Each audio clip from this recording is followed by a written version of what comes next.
పూజ లైఫ్ని చాలా సరదాగా గడిపారనుకుంటుంది, కానీ తల్లిదండ్రులు లేని తనకి అన్నీ తన అన్న వదినలే. అన్న మాట కాదనలేకపోవటం తన weakness. Hi puja.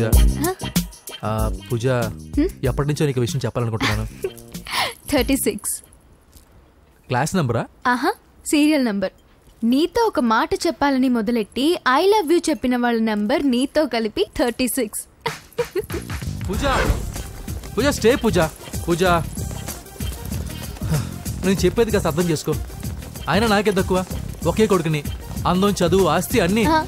I know Shekhar, నువ్వు మిస్టర్ పర్ఫెక్ట్ వి. అసలు నిన్ను చేసుకునే అమ్మాయి చాలా లక్కీ. కానీ నేను కోరుకునేవాడు ఇలానే ఉండాలని ఆల్రెడీ డిసైడ్ చేసుకున్నాను. సరే, ఇంతకీ ఎలా ఉండాలి? 6 అడుగుల అందగాడు,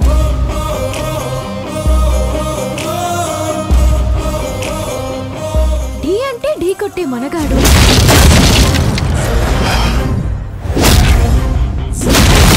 సొట్ట బుగ్గల చిన్నోడు,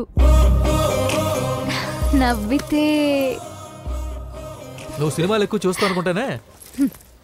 అరే పూజ, నేను చెప్పేది కాస్త అర్థం చేసుకో. ఎవరు మీరు? మా అన్నయ్య. అదేంటో చెప్తే నేను అర్థం చేసుకుంటాను కదా. I'm sorry sir. పూజ, నేను వీడిని అర్థం చేసుకో.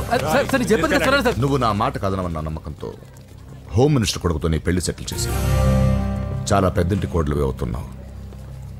నా చెల్లి, నీ వల్ల ఎమ్మెల్యే అవ్వాలన్న నా కోరిక నెరవేరుతోంది. పూజ, క్లాస్కి టైం అవుతుంది.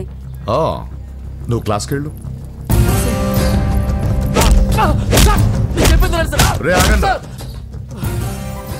నా చెల్లికి హోమ్ మినిస్టర్ కొడుకుతో పెళ్లి ఫిక్స్ చేశాను.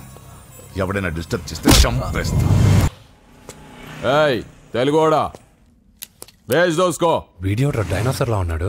వీళ్ళు బాక్సర్స్, మా నాన్నగారి స్టూడెంట్స్.